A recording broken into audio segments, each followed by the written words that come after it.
Thank you, Mr. Speaker. Mr. Speaker, before I begin delivery of the statement, I'd like to acknowledge this morning the presence of the family of the late Anthony Manders, Mrs. Teresa Manders, F.S. Manders' sons, Jacon Edwards, Jaden Manders, and Jamori Manders, who are here with me today in the press room.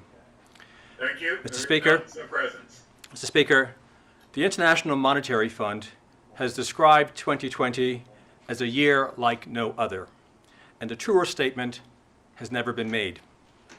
On the 24th of March, this government passed regulations. Mr. Mayor, just interrupt for 1 minute. Members, you can follow on SharePoint. The statement will be up on SharePoint so that all members can follow, and you can collect your hard copies afterwards. But it's on SharePoint now for you to follow the minister as he presents. But sorry about that, Minister. Continue. Mr. Speaker, on March 24th, this government passed regulations so that we could get immediate cash to our working population who had to sacrifice their own ability to earn a living for the greater good. With very little warning, 1 in 3 income-earning adults were unable to work for the good of the many. 1 in 3. Only 10 months ago, our island home was, for the first time in modern history, shut down. No flights, no restaurants, no shops, no schools, no sports, curfews, quarantines, grocery shopping by last name, and for so many of us, no earnings. To all of those individuals and businesses who have lost so much, I say thank you. More importantly, your pain and sacrifice will not be forgotten. You will work in our economy, and our economy will work for you. Mr. Speaker, once the decision was made to shut down our island economy, we had less than 1 week to get money to our people who were sacrificing so much. It is no exaggeration to say that we had to break it to make it. Bureaucratic machinery is not made for quick pivots. However, we achieved our objective to provide timely and much-needed help to our people in an unprecedented crisis. We did not execute perfectly, and for this, I make no apology. As Voltaire said, the perfect is the enemy of the good. Approximately 2,000 people received $1.8 million by the end of that week. We learned, we built, we grew, and we ultimately delivered $56 million to over 10,000 workers. This government extended the original 12-week benefit to 18 weeks, and then added a further safety net of supplemental unemployment benefits that will continue until June 2021. Additionally, the government extended benefits to employees of bars, members clubs, and nightclubs when their activities were restricted due to an uptick in COVID-19 cases in November. Mr. Speaker, we know that the public health emergency meant that the steps we took to protect public health had a devastating impact on our economy. Our local and international businesses, our hospitality and tourism sector, our schools, and our people's lives and livelihoods have been put on hold or restricted in ways we could not have imagined 12 months ago. I am enormously proud of our community, which has, with humanity and discipline, risen to the occasion and responded to all of the public health measures requested with grace and fortitude. As challenging as the time has been, we have navigated this pandemic well and avoided some of the devastation and confusion that has plagued so many of our international neighbors, large and small. Nonetheless, this has been an incredibly difficult year for this country and for our people. In the past year, we have worked with our union partners, the Chamber of Commerce, the BTA, banks and financial institutions, our international business community, and others to respond to the significant challenges our businesses and our people have faced. We have reacted to the economic shock by creating infrastructure and capability, sometimes from scratch, to answer the urgent needs of our people and our business community, while ensuring the stability of our public finances. Through all of this, we have been looking forward strategically and thoughtfully planning for our economic recovery. We worked together to work for the people of Bermuda. Mr. Speaker, we must continue to meet the moment, bringing that spirit of collaboration, developing the new skills to build better infrastructure, and fanning that innovative spark to not only bring our economy back, but bring it back stronger and better than before.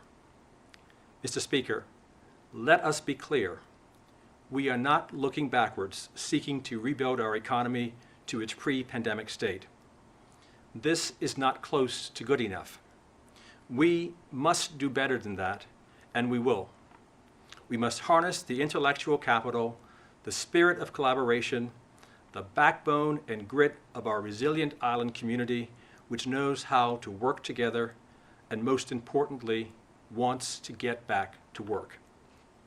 Mr. Speaker, the estimates of revenue and expenditure for fiscal year 2021-22 are designed to support Bermuda's economic recovery. Our shared success as a community in dealing with the pandemic uniquely positions the island for a renewal that can build a strengthened foundation for existing businesses and launch the innovation and growth that will be the next wave of economic activity. We stand on the cusp of a clear path to recovery, and the government will provide the leadership demanded in these times to set the right course for the country. For all of you who invest in our economy will work for you. Mr. Speaker, I've already noted that the IMF described 2020 as a year like no other. The pandemic has had a severe and worldwide impact on health and global economic activity. The IMF expects the world economy to contract by approximately 4.5% over 2020, an outcome worse than after the global financial crisis and unprecedented in modern peacetime. All countries have had to implement the same tools as best they can to protect the health of their populations. The economic impact, like the virus, has not respected national boundaries. Extensive lockdowns and social distancing measures have caused large contractions in unemployment in sectors such as hospitality, entertainment, travel and tourism. And economic uncertainty has impacted consumer sentiment, with overall spending lower and focus on essential purchases, while rising cases and workplace closures have reduced labor productivity and disrupted supply chains. Given the severity of the economic dislocation caused by the pandemic, governments around the world have unleashed a massive fiscal response. Interventions are estimated to total upwards of approximately $14 trillion, approximately 14% of global GDP, well above levels seen in peacetime economic crises. The bulk of the support has been targeted at healthcare systems and vulnerable households and businesses through a mix of additional spending or foregone revenue, including temporary tax cuts, financing support, for example, loans and guarantees, and public sector equity injections. The fiscal response has largely been funded by increased government borrowing. Globally, fiscal deficits have reached approximately 12% of GDP for 2020, up from 3.8% in 2019. And government debt has risen to 98% of GDP, up from 83.5% in 2019. For 2021, the IMF currently forecasts a rebound in global economic growth of approximately 5.5% as economies bounce back from the ravages of 2020. It acknowledges that this forecast is subject to considerable uncertainty linked to the pace and efficacy of vaccine rollout worldwide. With a view to debt affordability, it is expecting countries to reduce deficits from their current levels and to concentrate resources to fund policy actions that will stimulate economic recovery and employment. The IMF calls for a particular focus on policies that raise potential output, for example, infrastructure investments, ensure participatory growth for all, and accelerate the transition to lower carbon dependence. The IMF forecast for GDP and the evolution of government debt are shown in the charts below. As the world economy recovers, lenders and international institutional investors will increasingly compare Bermuda to countries that have a similar sovereign credit rating as us. Over the past year, our peers have followed a comparable path to the global economy and increased their debt levels to fund fiscal stimulus.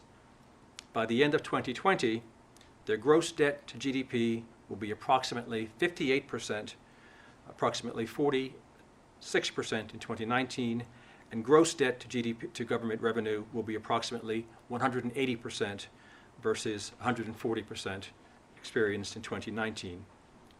Mr. Speaker, as daunting as this sounds, many countries, including ours, are viewing the pandemic as a once-in-a-generation opportunity to address diversity and inclusion, improve access to and participation in the economy, enact fiscal reform, and focus on climate change. We must focus and invest in key infrastructure projects intended to stimulate growth, enhance climate resilience, and equip our economy for the future of working in an accelerated digital economy. History shows that, following pandemics, human societies rebound with accelerated innovation and development. Out of past pandemics came the Renaissance, public sanitation, and huge advances in healthcare, changing those societies permanently for the better. Bermuda's economy, like that of all small countries, is vulnerable to external events. We have limited levers to address economic shocks and disruption. This requires us to be both realistic and strategic, thoughtful and innovative, disciplined and creative, agile and adept. Global pandemics aside, we are still contending with the familiar challenges to our international business sector and economic growth. There has never been a better time for us to face these challenges head-on, courageously and with an open mind, consciously using the tools and knowledge we have built over decades and honed during the crisis of the last several months. Mr. Speaker, the most pressing threat to Bermuda's international business sector, and therefore Bermuda's economy, remains the Organization for Economic Cooperation and Development's focus on base erosion and profit shifting, and the European Union's list of non-cooperative tax jurisdictions. Brexit, too, is creating challenges and uncertainty, particularly in our reinsurance industry, where there is a new competitive landscape emerging for global reinsurance business, a market we must protect. Mr. Speaker, approximately 6,000 jobs left our shores following the global financial crisis of 2009. Bermuda has since been growing at a modest 0.8% and diversifying its economy, but not with sufficient pace or time to fully recover before the pandemic. With the onset of the pandemic, Bermuda's economy suffered a huge shock which increased local unemployment. The government responded by creating, for the first time in its history, an emergency unemployment benefit to make sure that people who had lost income due to public health measures could still function and survive. The impact on our hospitality, restaurant, and retail sectors may be easy to quantify in economic terms, but impossible to measure in its human cost. New startups using technology to enable restaurant kitchens and retail to continue to deliver food and goods are the perfect example of innovation and community working together. Our community must continue to do all it can to support these sectors. There is nothing more essential to our economy than buying local. The hospitality industry received a shock like no other. Despite the devastating impact of the pandemic to their bottom lines, some of our hospitality partners turned their kitchens to producing food for seniors unable to get out and others in need. They also collaborated with the government to keep their employees working, notwithstanding the difficult operating environment, and extended a helping hand in other mutually beneficial ways. Still, other hoteliers found that their operating revenue had been so badly hit that they could not make timely redundancy payments to their staff. Mr. Speaker, it is not acceptable that our people should bear the burden of poor planning by one of the country's largest hospitality employers. We stepped in, ensuring that our people would not be left without in the midst of an economic and public health crisis. Mr. Speaker, it is now public record that these sums have been repaid to the government with cost. This was not a matter of good luck, but the result of a prudent and well-advised plan, thoughtfully executed, meeting our people's needs while protecting the public purse. Mr. Speaker, in terms that speak to the need to stimulate the economy and promote economic growth, I would invite honorable members to take note of some additional stark realities. GDP fell by an average of 8.1% in real terms in the first 3 quarters of calendar 2020, a decline fueled primarily by significantly reduced expenditures on goods and services in the tourism sector. Total visitor, air, and cruise arrivals fell by historical proportions in the calendar year 2020, 84.4% and 98.3% respectively, and spending was only $69.8 million, a decline of 86.6%. And the total value of new construction projects started during the first 3 quarters of the calendar year 2020 fell by 45.4% from $88.9 million to $48.5 million. And the estimated value of construction work put in place fell by 42% from $182.3 million to $105.9 million. In contrast, the international business sector, in particular the insurance sector, has remained resilient during 2020. In 2020, the international business sector provided 4,199 jobs in the economy, reflecting a growth of 4.5% year over year, or an increase of 179 posts. During 2020, 733 new international companies and partnerships were registered in Bermuda, representing a 7.6% increase compared with 681 registrations in 2019. The total number of international companies and partnerships stood at 11,874 at the end of 2020, representing growth of 0.5%.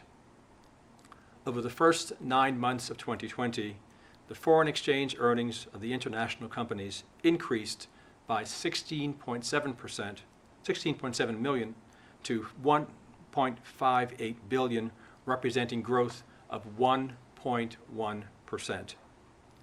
Mr. Speaker, we responded aggressively to counter the healthcare and economic crisis.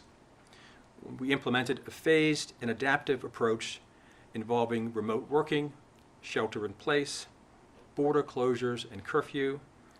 A robust program of testing and contact tracing was also implemented. As highlighted previously, these measures have largely been successful in minimizing the impact on human lives, but other measures were necessary to address the economic impact. We built from scratch a 12-week unemployment benefit program to assist individuals who lost their jobs and those whose income earnings were impacted significantly due to restrictions imposed as a result of the pandemic. This program was extended by an additional 6 weeks and paid over 10,000 people payments approximating $56.8 million. We provided payroll tax relief to the restaurant and bar sector, taxi drivers, and the hotel sector, in addition to extending the deadline for all relevant entities for filing payroll and corporate services tax while waiving penalties and late fees. We provided $12 million of additional funding for the Bermuda Economic Development Corporation to provide support for small and medium-sized enterprises. And we introduced the Work from Bermuda certificate to allow individuals to come to Bermuda to work or study remotely from the island. Mr. Speaker, in May of 2020, we formed an Economic Advisory Committee. who gave their time to provide insight and expert advice aimed at protecting and growing jobs and stimulating economic activity during and after the pandemic. Since its formation, the committee has played an important role in providing the government with their expertise, knowledge, and advice to support our economic recovery. Work to address our economic future is ongoing, but there are serious challenges. Today, we have significant financial commitments, including approximately $3 billion in net public debt, financial guarantees for the new airport and the acute care wing, and the block grant which covers health services. There are also significant actuarial gaps, funding gaps in the public sector superannuation fund, the government employees health insurance fund, and Bermuda's contributory pension fund. As I will outline shortly, increased spending resulting from the pandemic and funding economic recovery is driving further near-term deficits and increased pressure on public finances. Mr. Speaker, we are trending in the right direction, although at a slow pace. We were trending in the right direction, although at a slow pace, and the pandemic has forced us to urgently recalibrate. We must act now. Otherwise, as so powerfully put by the poet laureate Amanda Gorman on the steps of the U.S. Capitol just a month ago, we know our inaction and inertia will be the inheritance of the next generation. Mr. Speaker, in addition to the financial fragility I've set out, Bermuda faces some broader risks over the coming years. The most imminent threat in the next 12 to 24 months include economic fragility, which is consistent with many other countries worldwide. Our recovery will be negatively impacted if global growth rates do not recover and if countries find themselves in a continuing round of aggressive pandemic outbreak responses. The same is to be said regarding tourism, which is inextricably linked to the performance of other countries in the public health sphere and economically. Geopolitical risk, in the name of achieving a level playing field between sectors in Bermuda and elsewhere, other countries, standard-setting bodies, and/or trading blocs have insisted on commitments that could create a competitive disadvantage to Bermuda's businesses. Nonetheless, our key trading partners, together with relevant international organizations, have demonstrated their willingness to engage on these matters. In this regard, we continue to actively engage with the UK government, the OECD, the Financial Action Task Force, and the European Union, together with other countries, to make the case in support of Bermuda's commitments as a responsible global citizen. The work of the future: more people may need to transition to a new job in the post-COVID-19 environment as companies review strategies to accelerate automation, increase their technology use, and reduce their physical footprint. This government has passed legislation to attract more businesses and workers to the island, but we must also remain cognizant of the ability of companies to quickly move resources anywhere in the world, as we have witnessed the widespread adoption of video conferencing technologies when normal business travel was interrupted. And climate risk. The existential threat of climate change wrought by global warming is having an impact on countries around the world, and Bermuda is no exception. Because of our isolation, Bermuda cannot afford to ignore the threats to our delicate ecosystem. As a result, we continue to enforce a robust planning and environmental protection framework. In addition, we have formed a partnership with the Waite Foundation and the Bermuda Institute of Ocean Sciences, named the Bermuda Ocean Prosperity Program, to introduce a sustainable, vibrant blue economy while protecting 20% of our exclusive economic zone. We are also working with the UK government to highlight Bermuda's strategies for progressing its measures to mitigate and address the impact of climate change pursuant to the 2020 Joint Ministerial Conference. Mr. Speaker, in my last budget statement, I provided an update on the government's actions in response to demands made on guarantees by the lenders of the Caroline Bay development. At that time, the government had completed purchases of the loans to satisfy its obligations.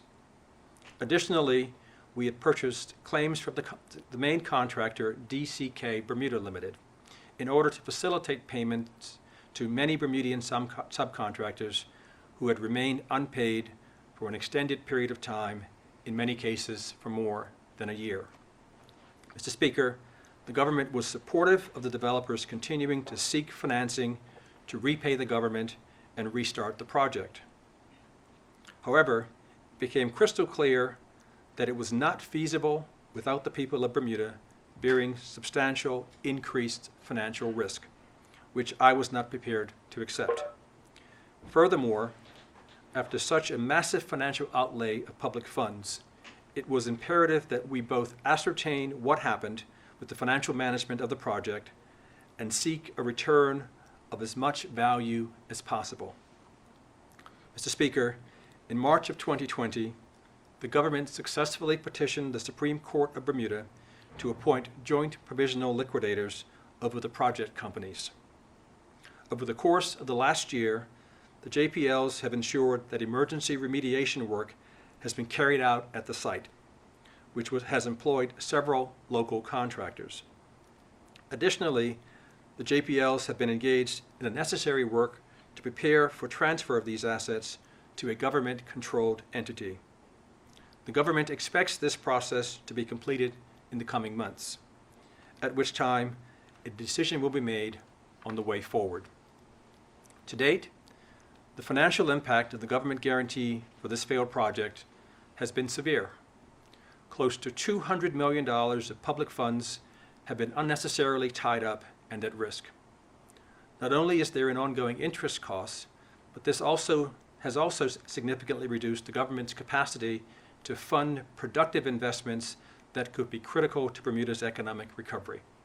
However, the government met its commitment under the guarantees as it must, and we are equally committed to using all means necessary to return as much value as we can to the people of Bermuda.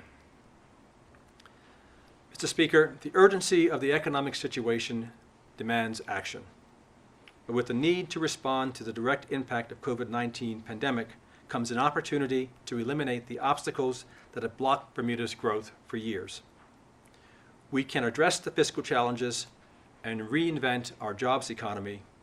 Bermuda can not only recover, but also can have a renaissance. Mr. Speaker, the way forward is an ambitious but achievable plan for economic recovery. The plan combines fiscal responsibility with a clear path to growth, employment, and greater economic equity. Derived from the 2020 platform and November's throne speech, informed by leading practices from similar economies and the latest insights taken from successful COVID-19 recovery strategies internationally, our plan will deliver an economy that will work for all. The development of the Economic Recovery Plan has been a whole of government effort and has incorporated detailed input from across the various ministries. Over the past 6 months, key stakeholders have been consulted as part of the plan's development, and there has been extensive input from around the cabinet table. The EAC has also provided detailed and valuable advice throughout the process, and input from the Financial Policy Council and the Fiscal Responsibility Panel has also been sought. I want to thank all these stakeholders for their constructive engagement and challenge during this process. Our economic recovery plan is underpinned by a set of guardrails, key financial metrics and ratios that are closely monitored by rating agencies and global creditors. The plan creates a way forward that enables this government to stay within these guardrails through a disciplined approach to spending on targeted initiatives with the highest expected economic impact, highest probability of successful execution, and lowest relative cost. The plan will address the impact of the pandemic together with the structural and systemic issues that have been constraining growth. It is intended to expand the existing pillars of our economy while also diversifying into other potential growth sectors. Matters related to reform in the areas of immigration, health, pension, and education are already underway, and there is appropriate phasing of the plans to allow for effective implementation. Mr. Speaker, the development of the plan has been guided by 6 key principles, which echo the commitments of this government has made to the people, and when executed will further demonstrate both our determination and ability to deliver on our promises. These principles are as follows. 1. Combating COVID-19 as a priority. A continued focus on public health is paramount, without which we jeopardize our ability to move our economy forward. Testing and vaccinations, monitoring progress, and mitigation efforts are integral components of our economic recovery. 2. Reducing the cost of living. Reform initiatives will be targeted at reducing the cost of living for all Bermudians. 3. Fairness and equity. Stimulus and economic policies will ensure access to economic growth and opportunity is enjoyed across all segments of our society, including those most in need. 4. Financial viability.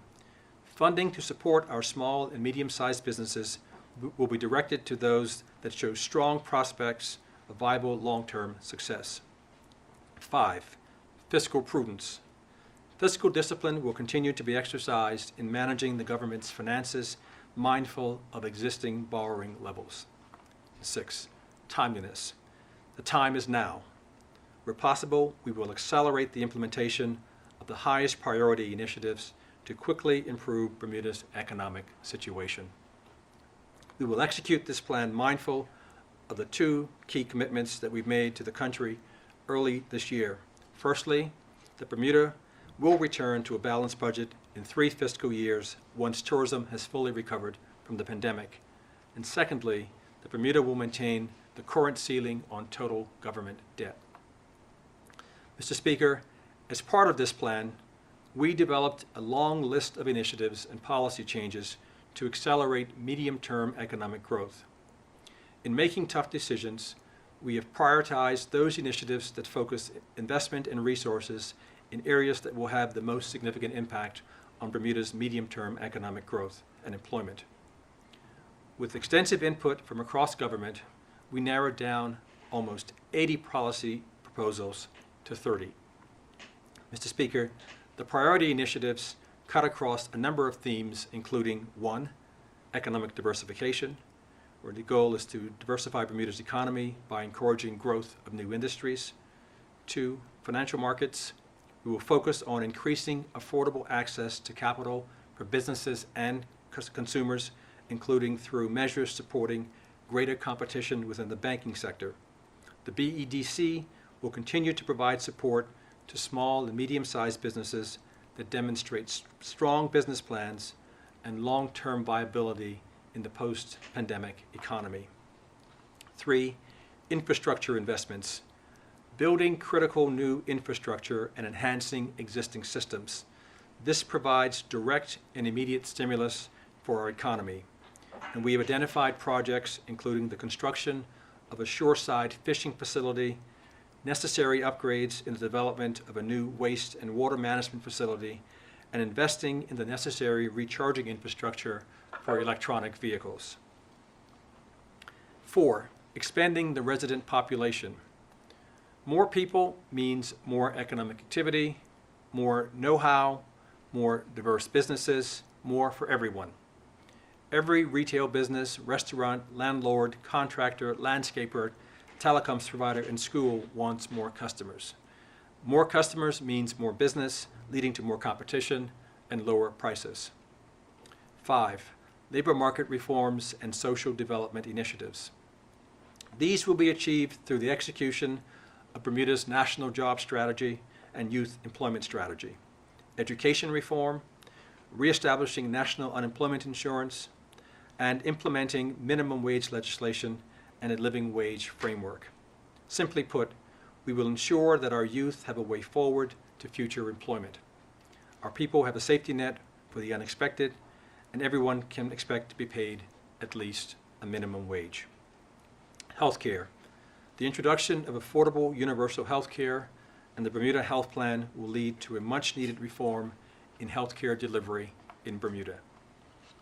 and regulatory framework. We will, through legislation and regulation, create an environment that encourages innovation, entrepreneurs, businesses, and startups.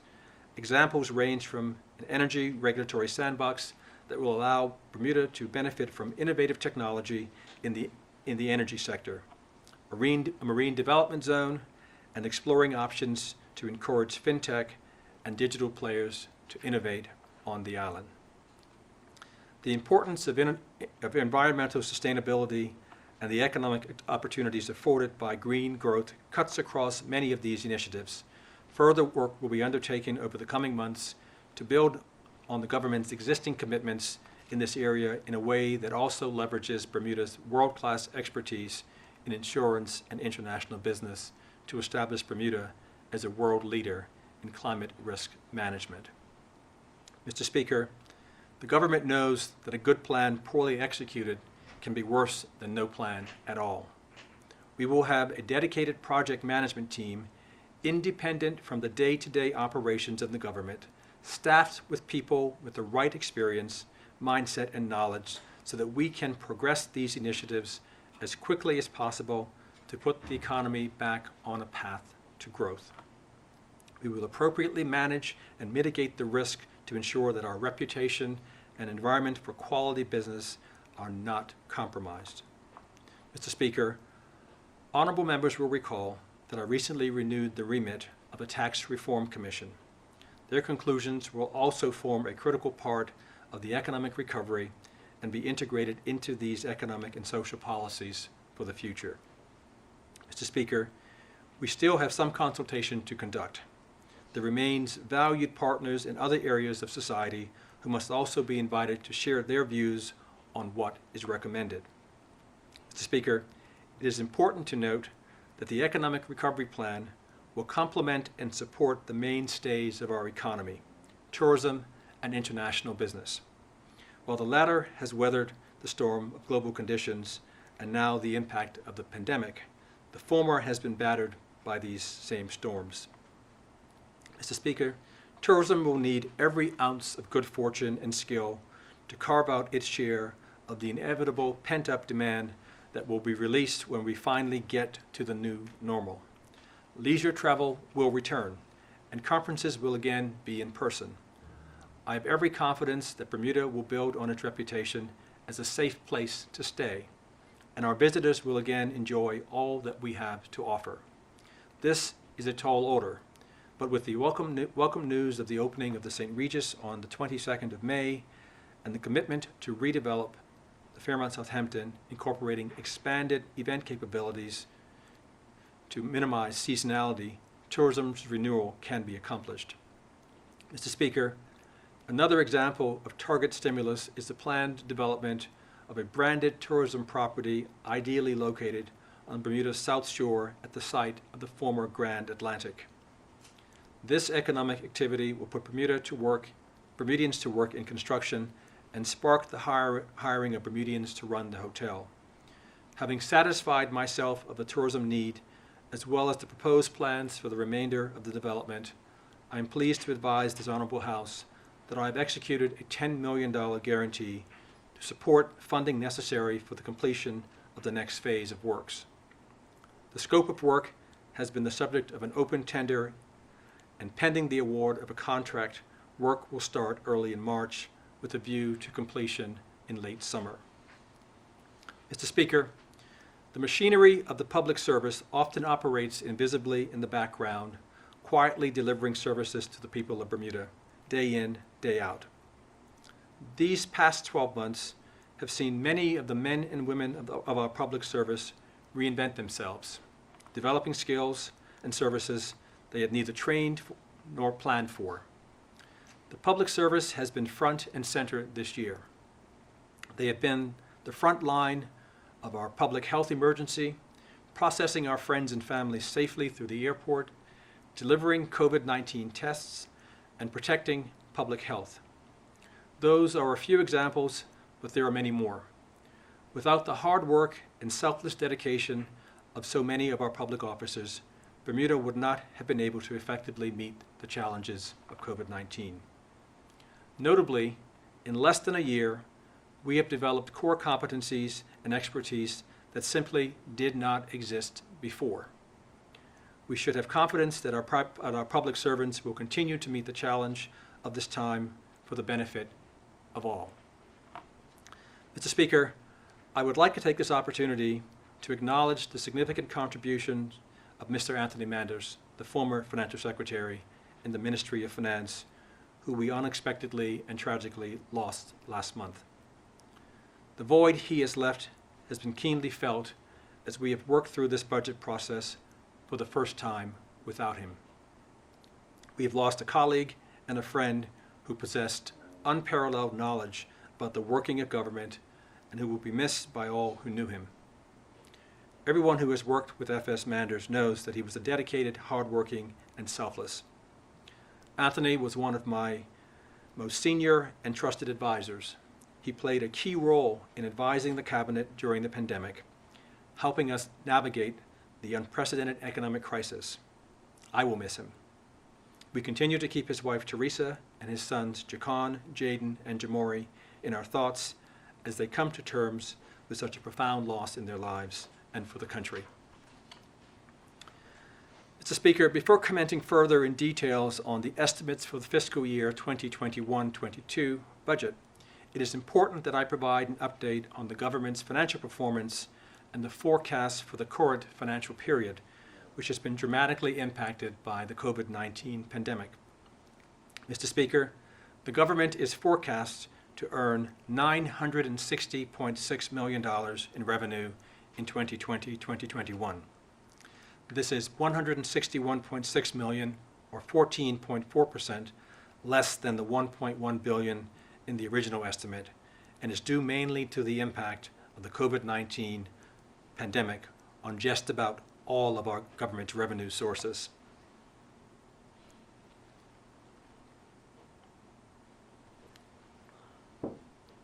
The primary impacts being lower payroll tax, customs duty, and the loss of most tourism-related taxes and levies. However, this is an improvement of $46.5 million over the original revision of $914.1 million contained in the pre-budget report. Mr. Speaker, the projected 2020-2021 normal operating expenses of the government are $880 million, or $55.6 million, or 5.9% lower than the original budget of $935.6 million. This was accomplished by a number of government cost-saving initiatives, including a freeze on the funding of vacant posts not required to address COVID-19 or to protect Bermuda's national interest, a ban on non-essential government travel, reductions in discretionary spending, including grants, consultancy, training, materials and supplies, clothing and uniforms, etc., temporary payroll or government employee overhead savings as a result of negotiations with the unions, and including the decision to temporarily suspend matching contributions into the pension funds. We thank those public service unions who participated in the cost-saving initiatives for fiscal 2020-2021 and advise that at the conclusion of each individual agreement, there is no intention to extend these initiatives. However, the government is estimated to spend $127.2 million in unbudgeted COVID-19 related expenses, including payments of the unemployment benefit, purchase of PPE, provision of COVID-19 testing, quarantine facilities and vaccination services, embodying of the Royal Bermuda Regiment, entering into enhanced cleaning contracts, providing grant funding for the BEDC, Business Sustainability and Continuity Funding Program, and funding the Bermuda Airport Authority to honor the airport's minimum revenue guarantee with Skyport. Including these expenses related to COVID-19, the current account expenditure for 2020-2021 is projected to be $1 billion, or $71.6 million, or 7.7% higher than budgeted. The original capital expenditure budget for 2020-2021 was $85 million. Following the onset of the COVID-19 pandemic, it was increased to $93 million to help fund essential and other certain capital projects to support economic recovery, provide employment for Bermudians, and to improve our quality of life. However, due to delays relating to COVID-19, capital expenditure for 2020-2021 is expected to be $70.1 million, lower than the original budget by $14.9 million or 17.5%. In the 2020-2021 budget statement, I advised that the Ministry of Finance intended to take advantage of relatively low interest rates to refinance a loan agreement arranged to satisfy the Caroline Bay obligations and other existing more expensive government debt. Mr. Speaker, in August of 2020, the government accessed international capital markets to execute on this strategy and also to fund the unbudgeted and ongoing COVID-19 expenses and reforecasted budget deficits. Due to Bermuda's credit profile, the offering was in high demand by global institutional investors. Not only did we achieve record low spreads to treasuries, but demand was such to allow Bermuda to upsize the issuance to refinance more debt than initially planned at much lower interest rates. Additionally, we issued Bermuda's first ever 30-year public bond. Overall, the government achieved a 58 basis points reduction in average interest rates and an 8.4-year extension of Bermuda's debt maturity profile. Mr. Speaker, this is validation of the strength of our international reputation and this government's stewardship of the country and its finances in the most perilous times in a generation. However, while we reduced the government's average borrowing cost, total borrowing has increased in order to fund the reforecasted deficits, as I just mentioned, which offset the interest savings on the existing debt. As a result, debt service costs for 2020-2021 are forecast to be $128.8 million or $7.4 million or 6.1% above the original estimate. Mr. Speaker, given the projections outlined above, the revised estimate of the overall deficit for 2020-2021 is $245.5 million or $225.7 million more than the $19.8 million deficit that was originally projected. As of the 31st of March 2021, net debt will stand at $3 billion. The sinking fund balance will be approximately $348.8 million, which will be used to help fund future deficits. Mr. Speaker, I've alluded several times in these remarks to the fiscal challenges that have been caused by the pandemic. This will be a particularly challenging year for us. However, it will be one in which the public will be able to marry our fiscal allocations directly to the promises we have made and hold us accountable for their delivery. The jobs and economic benefits of the Economic Recovery Plan are expected beyond this year, but we must invest now for our future. Our room for maneuver is limited, and we must make difficult choices now to avoid even harder choices in the future. In line with international growth expectations, we expect economic growth to experience a modest bounce back this year. With significant expert input from the EAC and others, our central projection is for conservative economic growth of approximately 3.5%, with a modest rebound across all major domestic and international business sector, but with a conservative view of the recovery of tourism and air travel. Mr. Speaker, a targeted approach has been taken to analyzing the government's current outlays and identifying potential areas where efficiencies could be made. Areas of most substantial efficiencies have been identified, and these align well with broader programs of reform that are underway to identify more efficient and effective delivery models. Mr. Speaker, ministry budgets have been achieved through an arduous and introspective process led by ministers, permanent secretaries, heads of departments, and controllers.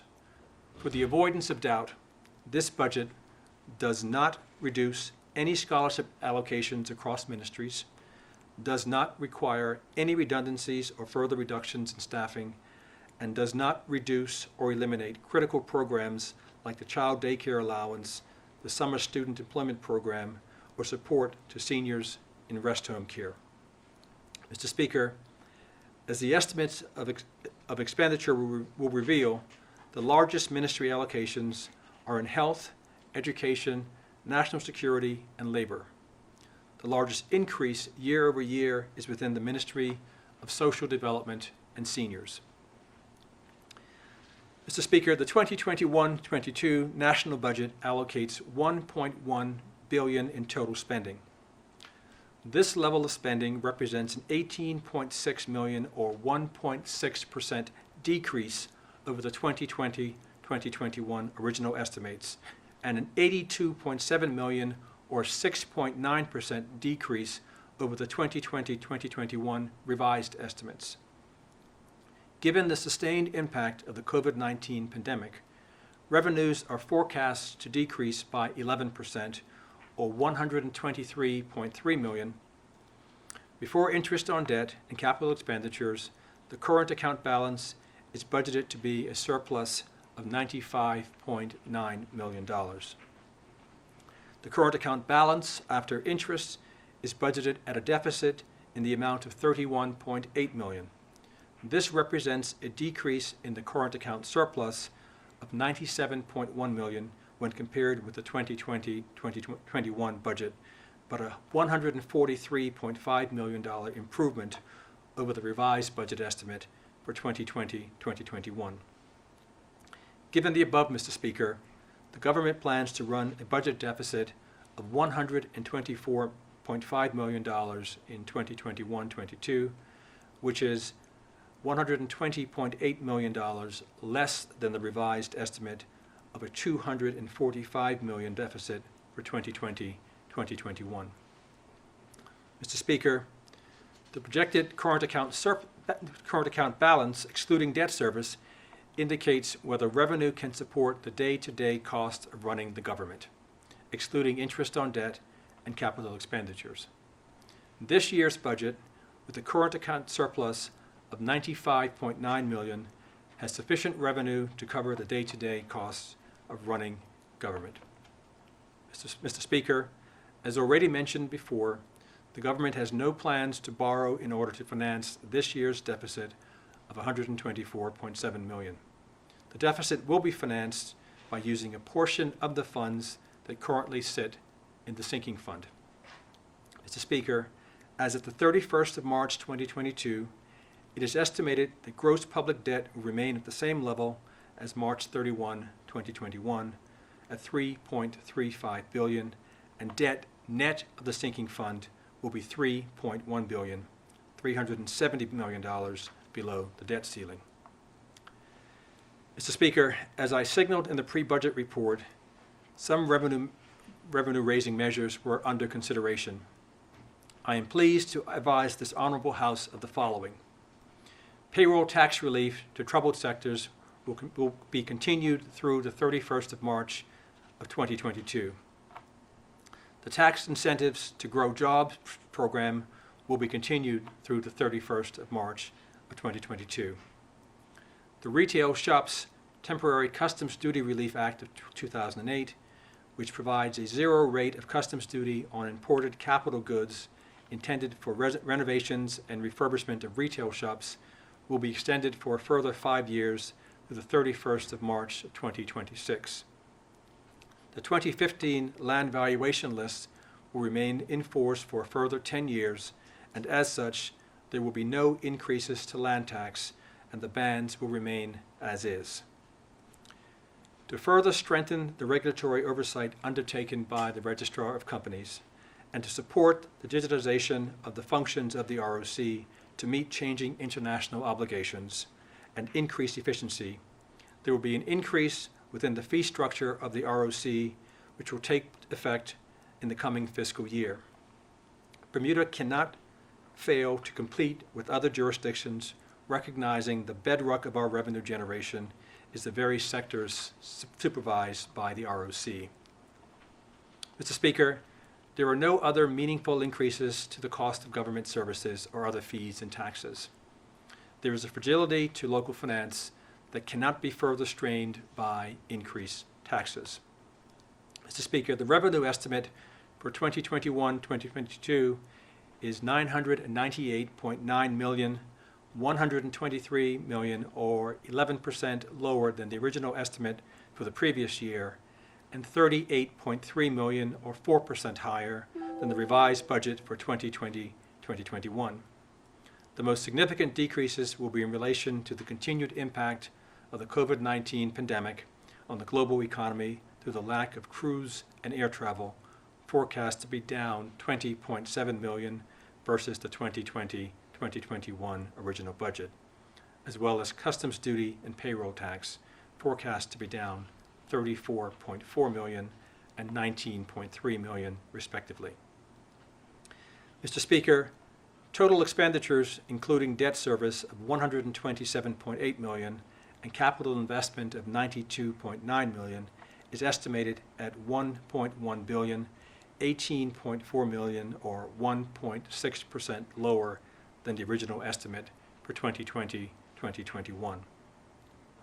The primary reason for this decrease relates to the government's proactive approach to cutting expenditures across all ministries by an average of 5.1%, and a lower spend on COVID-19 related expenses as the COVID-19 vaccine is more widely distributed locally and globally. Mr. Speaker, this level of spending will enable the government to execute on its priorities of improving the quality of education for our children, improving the healthcare system, and providing adequate support to our citizens who are less fortunate and more vulnerable. It would also allow us to provide targeted investments to grow and diversify the Bermuda economy and to recover from the impacts of the COVID-19 pandemic in as fiscally prudent a manner as is possible. Operating expenditures for 2021-2022 is forecast to be $888 million. This amount represents a decrease of $47.6 million, or 5.1%, when compared to the 2020-2021 original estimate of $935.6 million. Mr. Speaker, to properly manage and allocate public finances in support of the government's mandate, the public service must be the right mix of human resources, programs, and prudent spending. Achieving this is no easy task, but in this coming fiscal year, we will renew this effort. Therefore, in fiscal 2021-22, I have determined to defund any vacant posts unless the funding for it has been allocated in support of delivering a service or active recruitment for the post is underway. This results in estimated savings to the public purse of approximately $20 million. This will mean that the public service will trim its sails to meet the actual task required, managing public expectations accordingly, and the funding that remains will be put to better use, achieving greater value for money. Budget processes will require policy prioritization at the start to facilitate a better alignment of the allocation of limited resources with the government's overall policy initiatives and objectives. Mr. Speaker, debt service costs for fiscal year 2021-22 are projected at $127.8 million. Approximately $5.4 million of this is due to the debt related to the Caroline Bay project.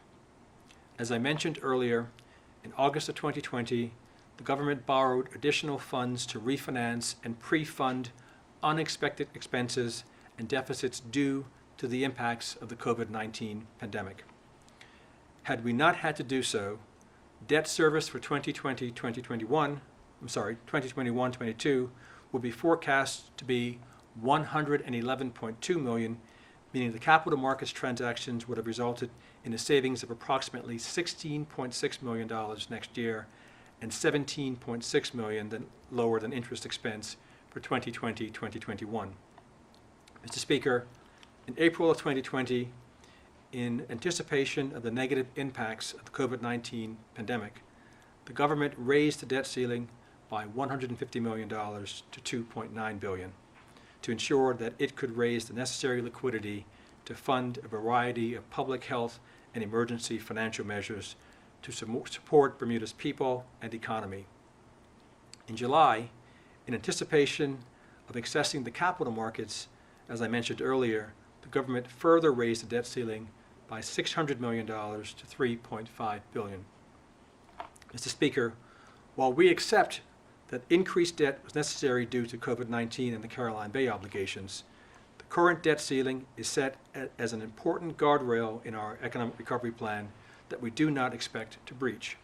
In fact, we expect that a surplus budget beginning in 2023-2024 will allow Bermuda to continue with our pre-pandemic debt management strategy, which included 1, balanced budgets, 2, no further increases in the debt ceiling, and 3, applying surpluses to reduce debt. Mr. Speaker, the government's capital expenditure plan is a collection of maintenance, remediation, and new works intended to preserve the integrity of the government estate, encourage infrastructure improvement, and to provide a measured economic stimulus in times like these. The capital plan for fiscal year 2021-22 is set at $92.9 million and will achieve these broad intentions, playing a vital role in economic recovery. The highlights of the plan include the development of a shoreside facility to support a new fishing cooperative, renewed grants to community clubs and community organizations, desperately needed upgrades to the physical plant at the Mid-Atlantic Wellness Institute, consistent with this government's approach to the importance of mental health, long-awaited upgrades to the Marine and Ports Workshop and the Department of Transport headquarters, both of which address long-standing concerns around worker safety and working conditions.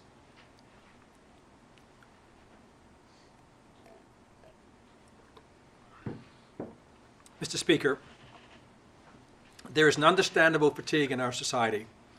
Compliance with rules and guidelines that dictate our actions down to the very distance we must keep from one another have shredded our nerves and tested our patience.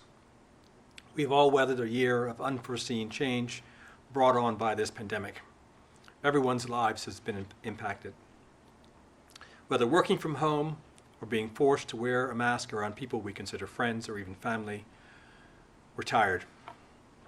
But, Mr. Speaker, we cannot lose heart now. In fact, as we witness the unprecedented challenges being experienced by other countries, Bermuda should be proud.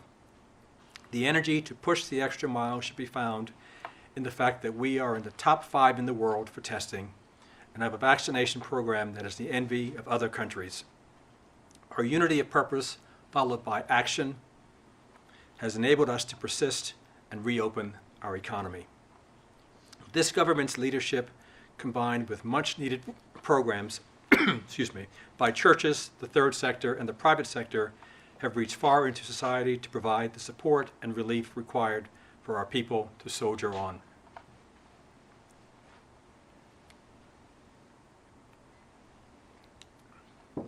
Mr. Speaker, I am the son of parents who worked hard and sacrificed so that I could have opportunities they did not have. I had a strong and dedicated mother who made sure that after graduating from Berkeley that I went off to college. I worked hard, really hard, and now, thankfully, I hope that I'm able to give back to my country what I've learned in my years working both internationally and locally. Mr. Speaker, I'm also a husband and a father of 3 wonderful children, one of whom is now a young adult. I want my children's future in Bermuda to be one of opportunity and full of possibility. I want for them what all parents want, a future where they will each enjoy the dignity of work and the ambition to pursue their passion, raise their family, and live a life of meaning. So I know what it is like to have a parent who sacrifices for my education, and I also understand how to make sure that we manage our debt, balance a budget, and do not spend more money today that our children will have to repay tomorrow. Mr. Speaker, yes, we are still in a pandemic, but we are focused now on building the economy with a view to the future, all its many and unknown possibilities. Part of that is continuing our world-class COVID-19 testing platform and delivering vaccines. Protecting the public health is an essential and necessary part of our economic recovery. And our new economy cannot look like our economy of the past. It must be better. It must not only be diversified, but must actively engage diversity. It must not only be stable, but must cultivate innovation. If there are obstacles to growth, we must remove them quickly. This future economy requires all of us to dig deep, collaborate, listen, and most of all, not fear change. If you do fear change, face that fear. Have courage and press on. This is not a time to be timid. These are the ingredients that it will take to successfully execute our economic recovery plan and build an economy that all can participate in, an economy that works for all of us. During this pandemic, we have welcomed close to 400 new people to our shores with the one-year residential certificate, and we must welcome more. We must welcome newcomers not only to buy our groceries and use our services, but also to bring us new skills, knowledge, and capital. That so many have come in the midst of a pandemic is the ultimate compliment to our island nation. Their arrival strengthens us and diversifies our community and our economy for the benefit of all. Yes, the new way forward requires us to be open to change, but I have confidence that these changes will have the welfare of our people and our future generations embedded in all that we do. Have confidence that we have the right leadership, the right mindset, culture, and work ethic to turn adversity into opportunity, as our forefathers did. If we bring the same confidence, discipline, skill, and resilience to resetting our economy as we have to tackling this pandemic, our future will be very bright. So take the opportunities that we will work to create, seize them, work hard, play your part in the renewal of Bermuda's promise so that you are not just surviving, but thriving. Mr. Speaker, I humbly present for the consideration of this honorable House the estimates of revenue and expenditure for the fiscal year 2021-22. Thank you. Thank you,